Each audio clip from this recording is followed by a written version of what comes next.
welcome back to 31 Days of Indie Horror. I'm your host, Jonathan Moody. I'm here with Presenza, otherwise known as the Moo Cow. Moo. So, usually I have Paul toward the end of sometimes the last episode, but this time it's the second to last episode that I've decided to have him on. And we're going to be talking about a little movie called Halloween Night, which you can see from this cover right here. It says in 1982, which we never knew that date, Christopher Vale was sent away after his family was brutally murdered. Because he was sent away. Because why was he sent away? This is supposed to take place in 1992. Shit. It says in 10 years later on Halloween night, he returned. What? No! This is bad. No! So bad. No, he did not return but that was not 92. That had very 2007, which I think is the Cell year. phones. 2006, year. Oh, man. Cell phone. Yeah! It is cell phones! What the fuck? Asylum? You don't even know the date of the movie you're supposed to... Jesus Christ. And it was just so poorly written. Poorly written, poorly directed. Who wrote this? Michael Gingold, who was the Fangoria. God, I hope you did better movies than this, because this was bad. I don't know many that he's done, but I know he was the editor of Fangoria magazine and whatnot. So, yeah, I don't know. I was shocked to see he had done the story. I mean, if somebody presented the story like this to Fangoria, I would like to have thought that he'd have, chucked it back and said, "Would you rewrite this? That would make sense." No, because Fangoria actually put out movies for a while, right? They had Fangoria Presents or something. Yeah, I remember that. Label, but even those were better than this. The Asylum is generally better than this. This was one of the worst ones I've seen. Bad. And we lost sound halfway through the movie. The sound suddenly went. I mean, there was times where I couldn't hear it before, but it got worse. Oh, and he'd be later. What? Yeah, there were people who were talking. We put it on maximum volume too. Couldn't hear it. So that was bad. We watched it on DVD. We didn't watch it on Tubi or anything.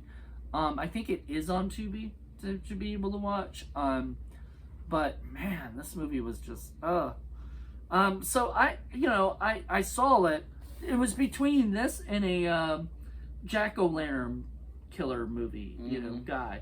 And I was like, I think I'm going to pick this for this year because just to end it on Halloween night, considering it's not Halloween night that we're going to be putting this Did out. have Amanda Ward, so that was a plus. Amanda Ward, Erica Roby, Amelia Jackson Gray. And she survived. Yeah, Amanda Ward did survive. The other ones did not. Except for Rebecca Cochin, who you weren't a big fan of her look because she had too much makeup on. Way too much makeup. But that I don't know if that was their makeup people who did that for her to make her, probably, or it was a little bit of her who wanted that. I don't know. I don't notice that stuff. So. Well, in theory, you don't go on film with makeup on unless it's from the makeup department. Right, and I mean they have they had a special effects person. It was listed. Unless you did your own makeup. I mean, sometimes they do that.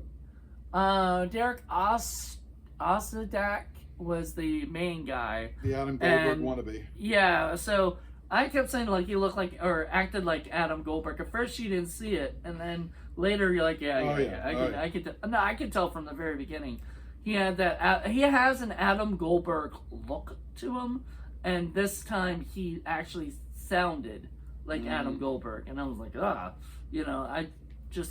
don't know if that was their choice, the director Mark Atkins' choice. Mark Atkins has done way better movies. I feel like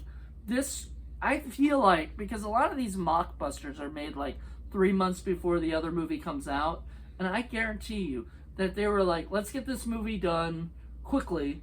You will just make one script, one rewrite.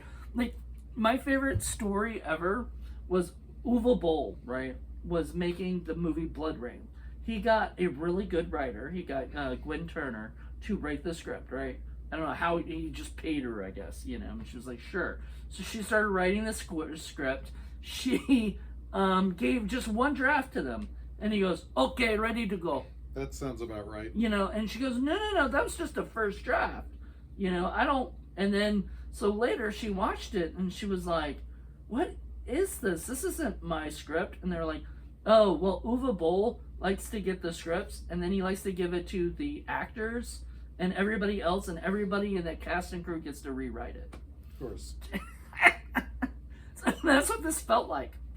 One draft, and then everybody else got to rewrite the whole thing, because there's parts where people are talking and you can tell this is being made up on the spot. You know, like they're just talking way too long of things. You know, that I'm like, there's no way that was written, because that would just feel like even the writer would be like, that's just too long. Let me cut this a little bit. You know, kind of make it more direct or whatever.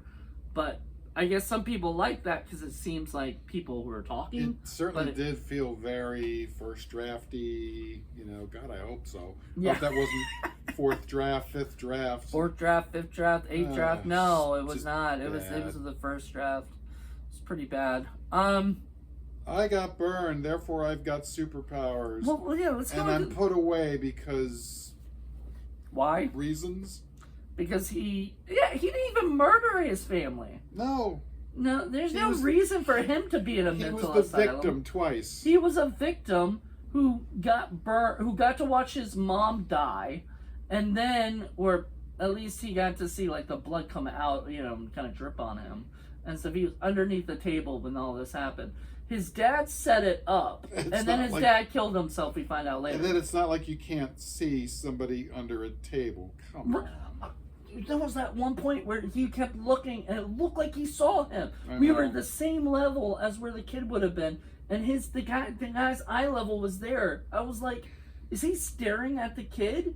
You know, does he know like he's there? And that was his son. So that was supposed to be the father. So I would have imagined that he wouldn't have said anything, and then they go, "Oh wait, there's a kid," and they're like, "Kill him." And then I'm like, wait, why does the father say, no, that's my son? Well, no. Do you know why that doesn't happen? Because we're not supposed to know that any of these are things until later when it's revealed, which is such a terrible plot device that doesn't make any sense. One of many. Which, okay, you could have done it differently, where he saw that he was like peeking out through like a staircase or something, where it wasn't obvious that he was right there under the table. You know, like he was peeking out, he could see them, and he kept hiding back when... Well, it's the script does that constantly. You know, people get killed. They should have blood and bodies all over the place, and no one sees anything. And then, right, there's like... And I even told you, one way to fix one issue was not kill 3 people in the beginning of the party scene, because then later you're like, where are the bodies? Like, oh, the bodies are there. We see them. They're lying on the ground. People are walking by them. Now, they would claim like they were drunk. But like, no. that's yeah. There was one incident where one of the guys was drunk and didn't see the dead body. That sort of worked. The rest of it, well, no. Even so, I mean, I've been to parties where people were drunk and nobody just left them there. They usually picked them up and put them on a bed or a couch or something and made sure they were okay. Yeah, usually you check to see if they're alive. Yeah. You know? Nobody acted like a regular person in this one. No, it's just ridiculous. It's like a AI who has no concept of... This was written before AI. Yeah, I know, but has no concept of how humans actually interact with each other. I know. Like, I don't know. So then, so the whole idea is this, like, okay, first of all, they're at the house that this person, you know, these murders happened at. And you were even saying, that does not look like the same house, same living room. Somehow whatever. Dad was to be fucking rich because he has a house that's big enough for 40 people in it. Maybe that's why he was trying to kill his wife. Well, actually, he wasn't trying to kill her. She was trying to... I guess he had the guy, like, assault her. There's no reason. Like I said, couldn't you just divorce her? I mean, why did you go through all this? Especially if you weren't trying to kill her. Which he was, like, saying in the beginning, why did you kill her? It's just one stupid thing that leads to another stupid thing that leads to another stupid thing. And then, so they're in the same house. They don't know that this is the house that the person happened. I mean, it doesn't even seem like they even know who this person is until later where they hear on the radio, I guess, or something, or some kind of No, one of the roadblocks, the permanent roadblocks. they are, that yeah, one of the exist. permanent roadblocks that yeah, you say permanent because it just doesn't go away or whatever for some reason. And we see that the guy's trying to tell everybody that there's. But how did they know though? Unless they went into the roadblock, you know, which we don't ever see or hear. So There's a guy who had a bad skin burn 10 years ago that nobody bothered to, fix or do anything about. So if you were 10 years ago, how old was the kid? Like 9? So you'd be like He 19? looked like a 16-year-old. Was he 16? He looked like an actual I young thought he was adult. I thought no. I'm saying the kid when he was a little kid. He was never a little kid. He looked like a teenager. I don't think so when he I was think so. underneath the thing. Oh, yeah. I thought he was a little young. He looked like he was I all thought of he was like 16. I thought he was He looked no. like he could shave. I don't think so. But I anyway, do. it didn't matter. I guess that's the better way to go, so you don't have to pay a kid and have night shoots be whatever. But anyway, whatever. The guy there was supposedly. I mean, he didn't do it. Like, first of all, like to go back to the fact that why is he in a mental hospital anyway? Like, okay, sure, some of that trauma from the incident. But like even then, we saw the editing was so bad that we didn't. You were like, "What the hell is happening?" I go, "I guess they shot something that like sent out some kind of acid or some kind of like I don't know, whatever would Something burn that them." completely burned him head to toe, naturally. And then, nobody bothers to actually do anything about it. They just let him suffer. And, nobody gets, there's no skin grafts, God forbid. Nothing like that ever happens. And And then then, it doesn't affect him. It just makes him stronger because that works. It just makes him into a psycho, apparently, because they put him in the nut house, as they call it. And I'm like, why? He just got burned. Like, he saw his dad, or his dad shoot himself, and his mom, get murdered. Like, that doesn't make you a psychopath. No. Now, Halloween had it right because he went and murdered his sister. So, like, that was a. Plus, you got the impression when he stalked her that there was something definitely fucking wrong with that kid from the beginning. Yeah. You know what I mean? Like, he was walking around. The way he was seeing the world. Yeah. You don't get anything like that because these guys don't know how to do stuff like that. I guess not. So, apparently, apparently this guy's a psycho or whatever, which we even laughed at because at one point she's like, there's a psycho killer out there, and we're like, wait, what? Like, when did he ever become one? He had never killed anybody at that particular rate. So he gets picked up, and then she automatically thinks that's him because I guess he was supposed to go in and change in the thing. So all of a sudden, that's him. So everyone thinks he's Todd. He's Todd that got murdered in a gas station, which was, there was a murder in a gas station in the Rob Zombie Halloween. So I'm wondering, because I thought Rob Zombie Halloween was 2007.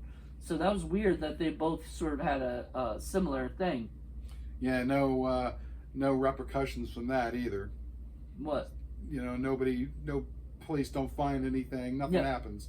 You could apparently kill everybody in this world and nobody will care. Nobody's body is found or whatever. No repercussions of any kind.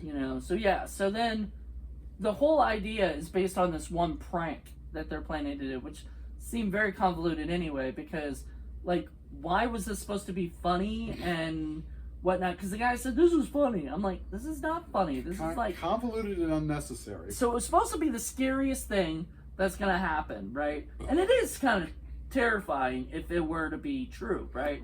So they pay these guys, or not pay these guys, but I don't know if they paid them or not, but these guys all planned this thing. Todd, what was his name? Derek's character, David, and Daryl, I think was the other guy's name. Yeah, Daryl. So all of them were in on this thing. Plus there was another guy who was playing a cop, and he was like the older guy. He was like, you're like, he's 30 years old, right? Well, I guess his character was supposed to be that old because he's not part of the typical group or whatever.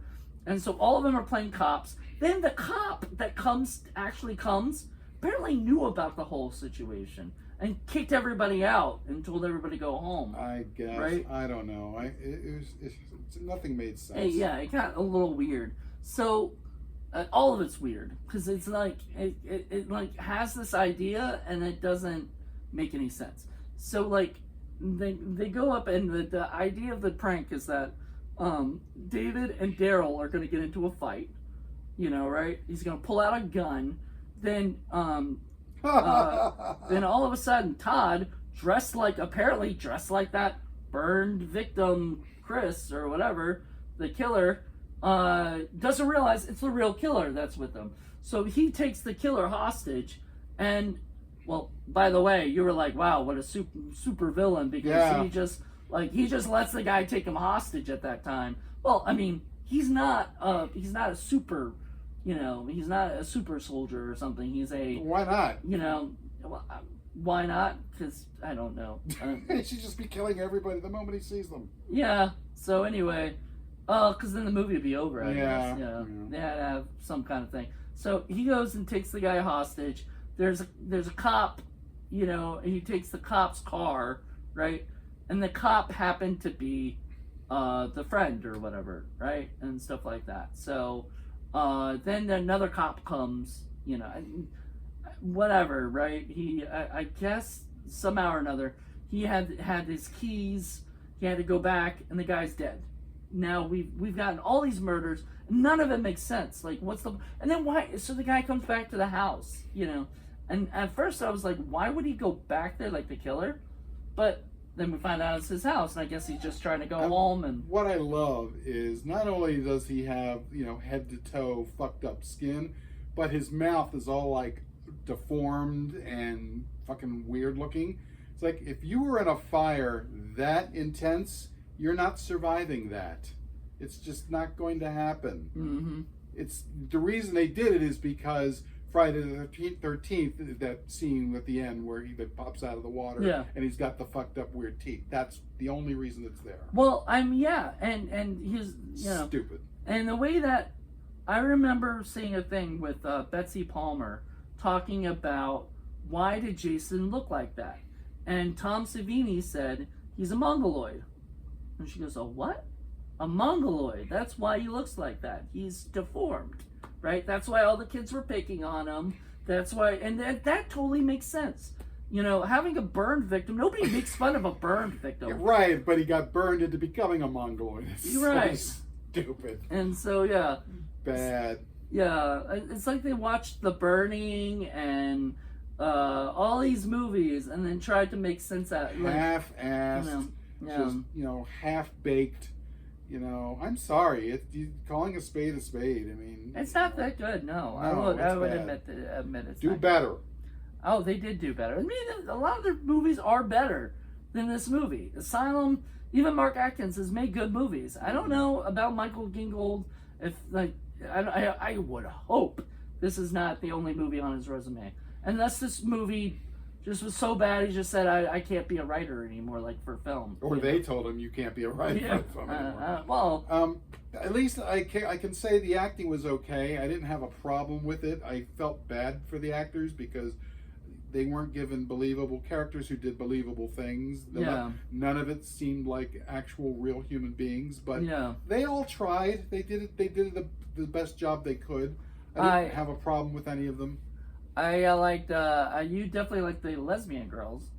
And you wanted them to live, and one of them did. Because at least one of them showed a spark of actual, realism, and fought back, which was nice. Erica Roby fought back, and the other one ran out the door like like somebody with a brain. Yeah, with a brain would, and she survived. And then when David's like, "Oh, I gotta go back in there," she's like, "Don't go back in there." That was the smartest thing. But the dumb thing she did was she just kind of cried at the car. But I'm assuming she cried at the car, then left. Because we never see her again. She never died. So thank God. The other characters, like there was that girl Kim, who was having sex with some guy she didn't even know, and then she gets his name, and then have sex with her some more. And then she gets murdered pretty quickly. Because, like, this guy can just appear whenever. And it's just like killing everyone. It's Yeah. Not the people who were responsible for his mom's death, just whoever happens to be there. Because he's crazy. Well, it goes to all slasher films. All slasher films do that. Where Halloween, it was like the town of Haddonfield, you know, or Haddonfield, they got attacked and killed, you know, because they were there. You know, that was their town, his town, or whatever. Yeah, well, he was like the personification of evil, though. There's more going on with that. And they explain all this stuff. We really hated that the ending was like all of a sudden, like all he had to do was take down some stuff. Where no, before then, the mother that was like in the walls. Oh yeah. You could never find the mother apparently, but the mother was there in the house and the walls, and we're like, my first thought was the smell would be so awful that you would not. Yeah. You know, no one will ever know. Yeah. Shit. Yeah, somebody would smell that and be like, "What is behind this wall?" And then the other one was the ending where it was the switcheroo, where the person gets up out of the what is it, the sheet where the where they're supposed to be dead and everything, and gets up, and all of a sudden the girl picks out the gun from the cop and shoots the person. Turns out to be the boyfriend, and he was already shot. Was he shot in the head? She shot him in the head, and then he's like in a body, and then he gets up again and gets shot in the head again. But that's not him. That was the boyfriend. So who got shot in the head in the first place?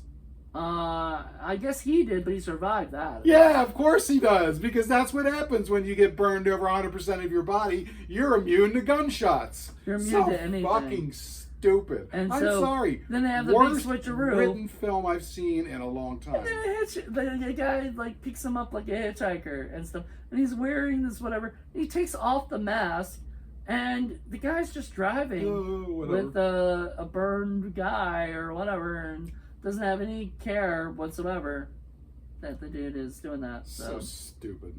Yeah, bad film. Bad film. It was ridiculous. It was probably do not pass go. Do not collect $200. It's probably one of the worst of this 31 days of NDR. I saw some bad movies. I'm not gonna lie, and a lot of it's on Tubi. Like Tubi, I love, but Tubi kind of lets a lot of crap in. Probably because there is a market for that. People like us love to watch really bad movies.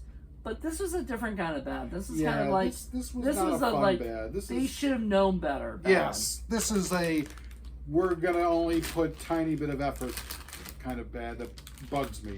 You know, most of the problems could have been done with just simple rewriting. You know, fixing up the idea and the, you know, especially writing, even writing on this that 10 years later in 1982. What? 1982? We never even get that date. They all seem like it wasn't even the 80s. Like, you know, like it seemed like it was made in 2000. Like, oh, just it was just bad. Bad. Yeah. So, but like I said, some of the acting was decent. It was directed briskly enough, I thought. I didn't have too many issues with the direction. It wasn't particularly creative, but it wasn't bad either. So I can't fault the director for anything. But you know, other than some of the editing was not good. Yeah. There were some editing choices that were made that just made things very confusing. But I don't know, they probably had a different person do the editing. I don't know. But yeah, it's mainly, again, the one thing that you can spend the least amount of money on. That's the writing. The writing. And it should have been better. Much better. But it wasn't. Sorry. Nope. Well, I mean, I think that's it. That pretty much wraps it up. There wasn't much more to say on this. This wasn't. This was kind of an easy breezy kind of movie where it just didn't work. You know, it should have worked. Oh man, they even hyped up Michael. Is a horror masterpiece. Horror masterpiece. From Vangoria's Michael Gingold. Ugh. Oh man. Sorry, Michael Gingold. You did not do your best job here.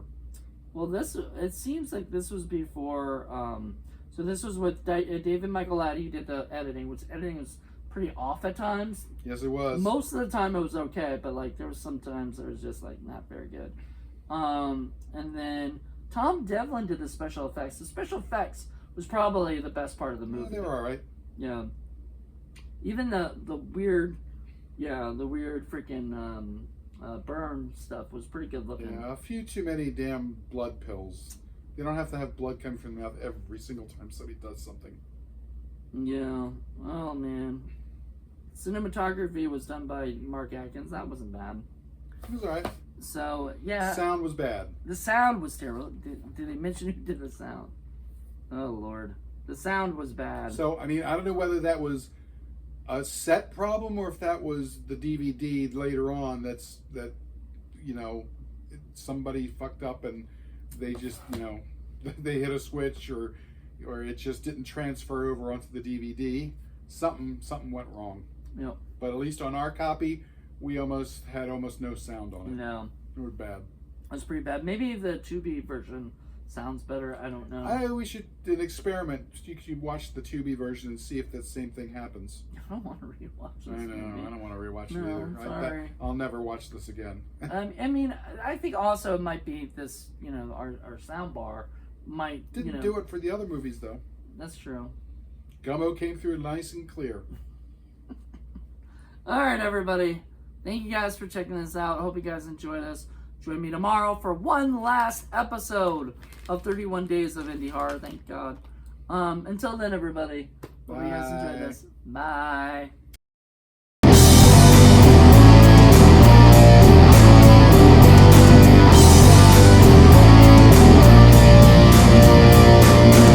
So you're gonna get the 4K of this, right? Yes, from Criterion.